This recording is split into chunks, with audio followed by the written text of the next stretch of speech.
안녕하세요. 가끔씩 사연 듣고 있는 30대 중반 결혼 5년차 워킹맘입니다. 남편하고는 연애 결혼을 했어요.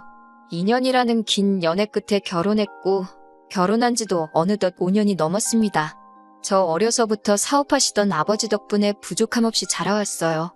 연애할 때도 경제적인 어려움 하나도 없었습니다.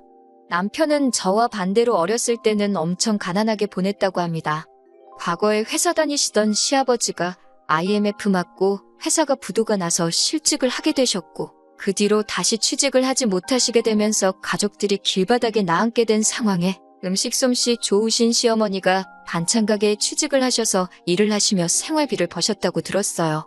차츰차츰 원래 주인이 해서 내놓던 반찬보다 어머님이 곁다리로 한두 개씩 해놓은 음식들을 찾는 손님이 많아지면서 가게에서 중요도가 오르셔서 월급을 많이 올리셨다고 들었고 저와 남편이 연애 막바지쯤 그러니까 결혼을 준비하던 시기에는 그 가게를 시어머니가 인수를 하시네 만에 뭐 이런 이야기가 나오고 있었습니다.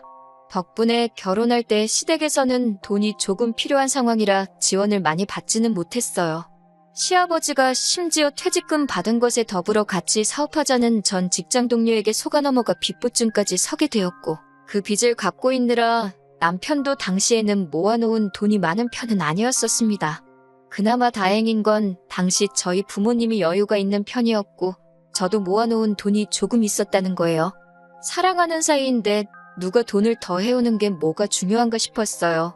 그때는 어차피 제가 결혼 후에 아이를 낳으면 남편 혼자서 벌어오는 수입으로 생활을 하게 될 텐데 한 집안의 가장이 되면서 평생을 일하는데 희생을 해야 했으니 당장 결혼 비용으로 누가 더 많이 쓰고 말고를 따지는 게 중요하다는 생각도 안 들었고요.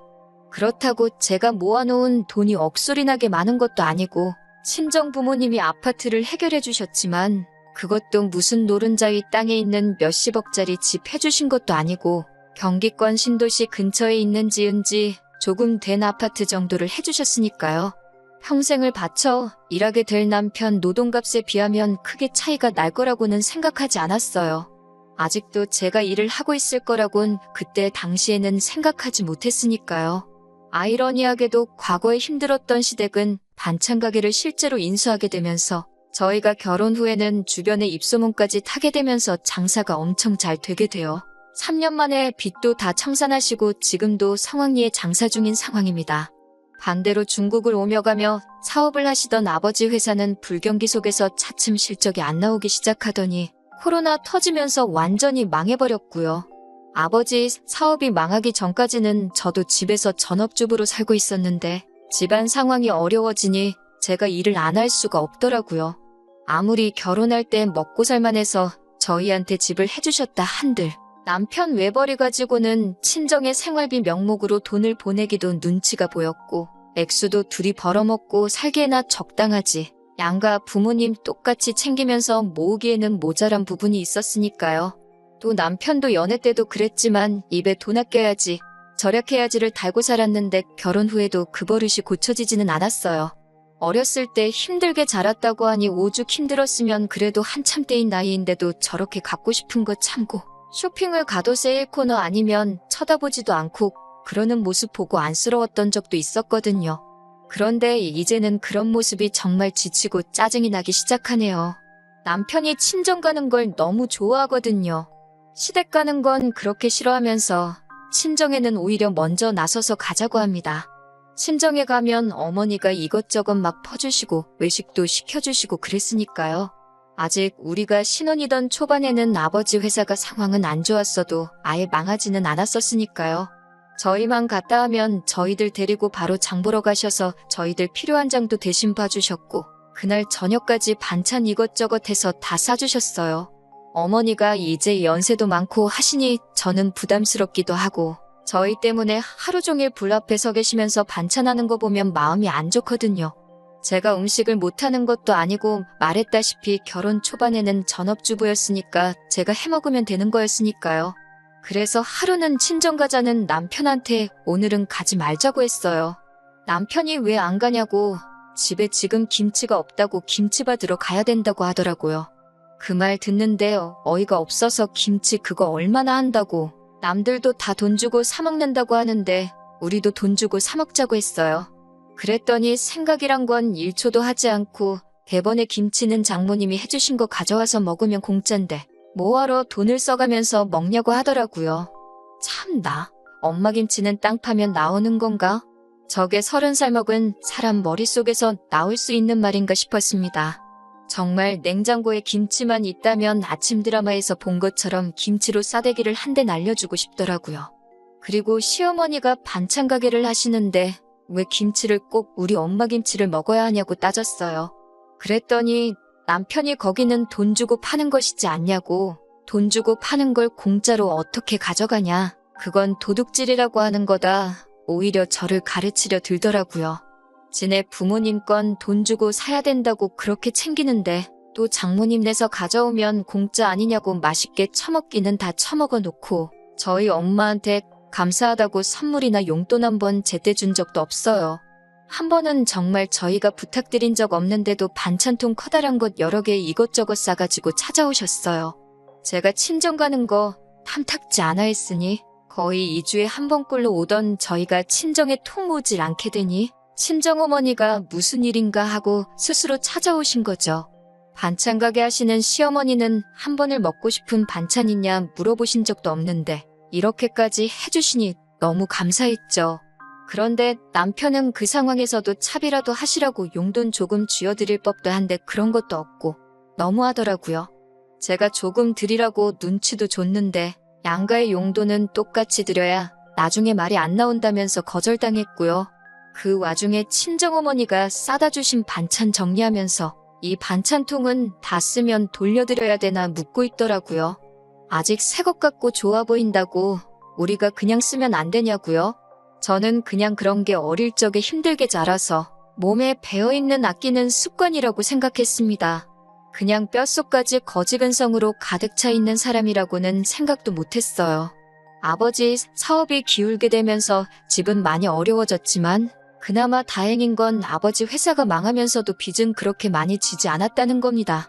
부자가 망해도 3대는 간다고 3대까지 떵떵거리며 살 수 있는 재력은 아니었지만 그래도 약간의 여유자금이 있어 친정어머니께서 작은 연탄구이집 하나를 시작하게 되었습니다.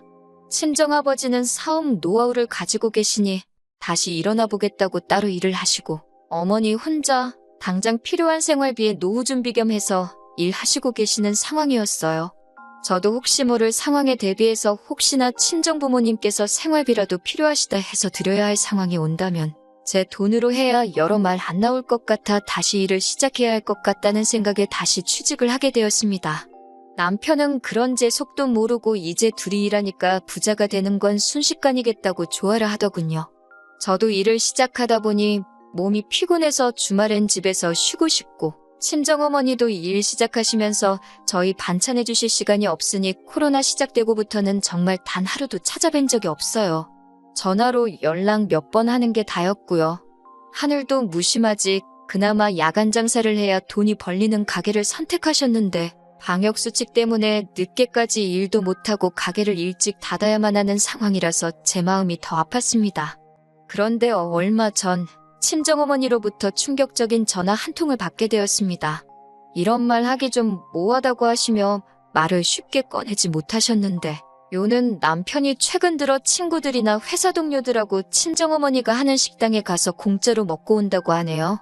친정어머니는 처음에는 사위가 왔다고 고기도 평소 주시는 것보다 많이 주시기도 했대요. 처음에 친구랑 둘이서만 왔을 때 얼마 먹지도 않아서 그냥 가라고 한 적이 있는데 그 뒤로부터는 한 명씩 일행이 늘어나기 시작하더니 4명이서 오기 시작하고 급기야는 회사 사람들까지 데리고 와서는 두 테이블에 4사람씩 나눠 앉아 8명이서 술이며 고기며 다 꺼내 먹고 나왔다네요. 당연스럽게 돈도 안 내고 그냥 간다고요. 자주 오면 일주일에 2번씩 왔다고요.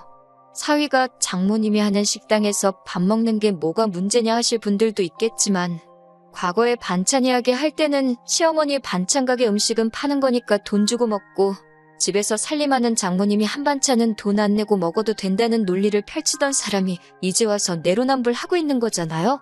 어이가 없었어요. 요 근래 8명이서 왔을 때는 자신있게 장모님 계산할게요. 라고 크게 외치길래 이제부터는 돈 내고 먹으려나 해서 친정어머니도 내심 기뻤답니다.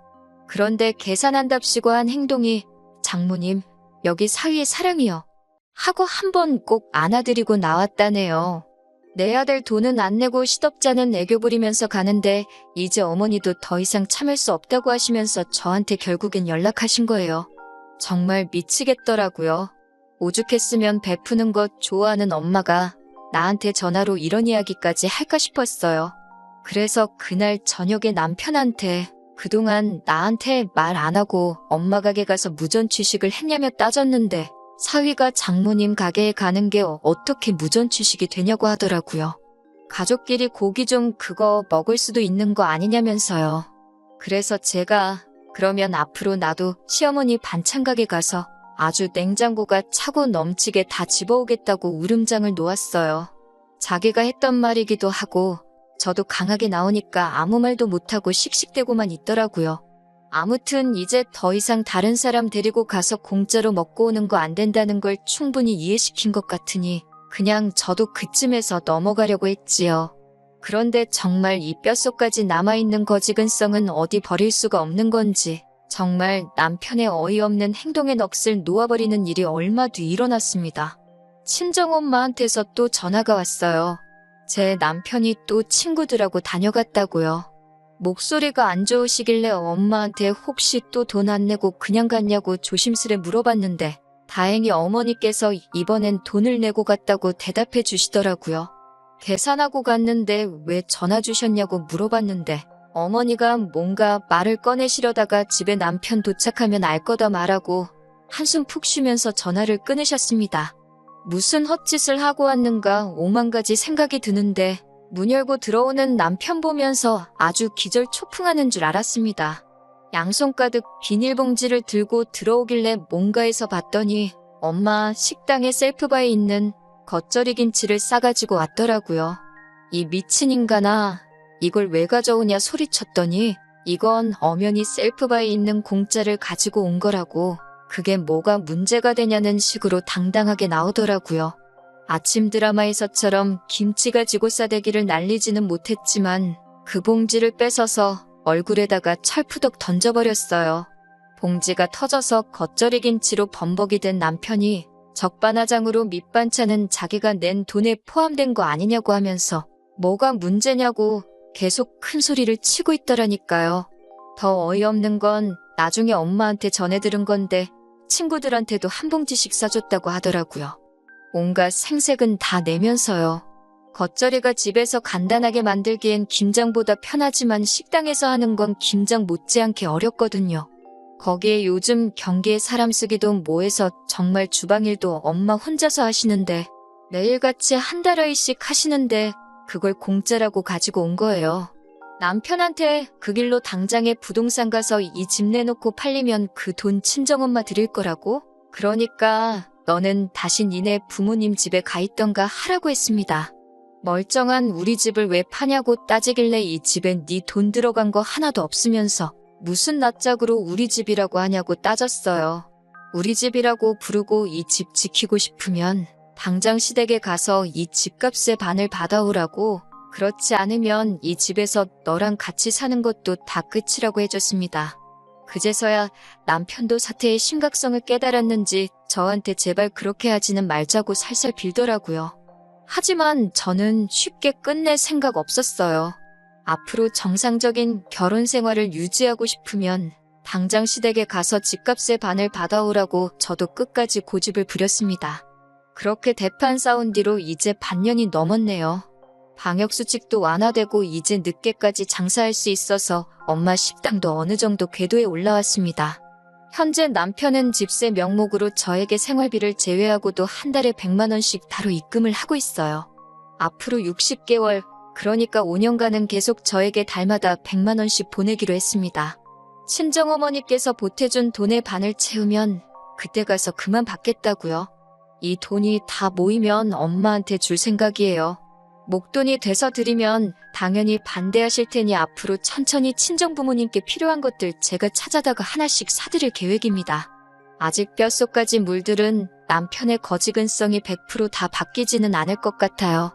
처음에는 저도 시어머니 반찬 가게를 털어올까도 생각해봤는데 똑같은 사람 되는 것 같아 그건 싫고 남편을 사랑구실은 할 정도로 한번 바꿔보려고 합니다.